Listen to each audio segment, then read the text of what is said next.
The hospital lobby went silent, utterly frozen, as the glass doors slid open and a massive man in a leather vest stepped inside. His boots echoed like thunder on the polished floor. Nurses stopped mid-step.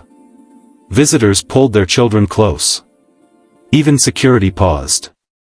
Because this wasn't just anyone. It was Ryder Kane, the feared leader of the Iron Hawks biker gang, a name that usually brought trouble, not hope.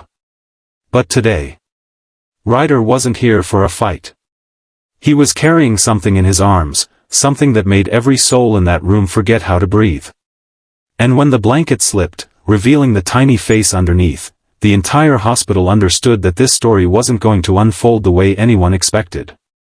What happened next would change every life in that building, and reveal the truth about the man the world thought was a monster. The morning had been ordinary at St. Clair's Hospital, chaotic, loud, and full of emergencies. No one expected the day's biggest shock to arrive through the front doors on 2 heavy boots. Ryder Kane, tattooed knuckles, scar across his jaw, leather vest weighed down with metal patches, looked like trouble carved into a man.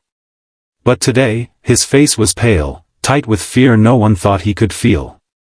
His huge arms were wrapped around a small bundle of blankets, as if the world itself might break it. A nurse, trembling, stepped forward. "Yes, sir, can I help you?" Ryder's voice cracked, something no one had ever heard before. She stopped breathing 5 minutes ago. He opened the blanket slightly. A baby girl, no more than 6 months old, lay limp, her small lips tinged blue. She wore a tiny black beanie with a stitched-on hawk wing, the Iron Hawk symbol, only miniature. A biker's baby. The sight twisted everyone's perception in an instant. Ryder wasn't a gang leader right now.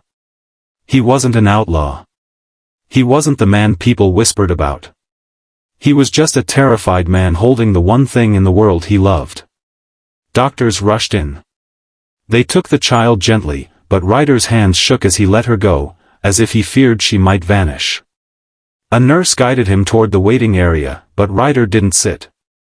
He paced back and forth, fists clenched, eyes red from holding back tears with the kind of strength only a broken heart can muster.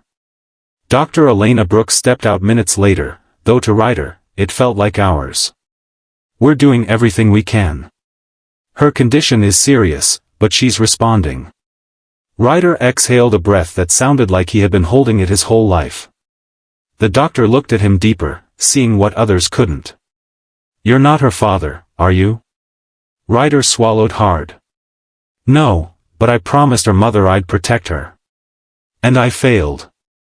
He told her the truth. The baby belonged to his younger sister, Tessa, who had been running from an abusive relationship. Ryder had taken her in, sheltering her from danger. But her ex had tracked them down, and in the chaos of escaping again, the baby had suddenly gone quiet in her sleep. Ryder had ridden like a madman to get here. Dr. Brooks placed a hand on his arm. "Stay strong. She needs you."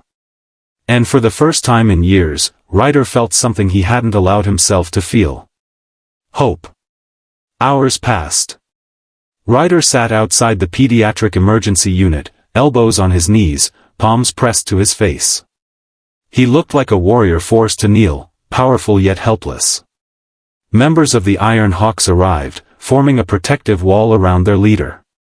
Tattoos, leather, roaring voices, but in that hallway, they were silent. They didn't come to intimidate. They came because Ryder had raised them like brothers. When Dr. Brooks finally exited the room, the entire hallway stiffened. She offered a small smile. "She's stable. Breathing on her own." Ryder's massive frame sagged with relief. The gang members exhaled together, some wiping their eyes discreetly.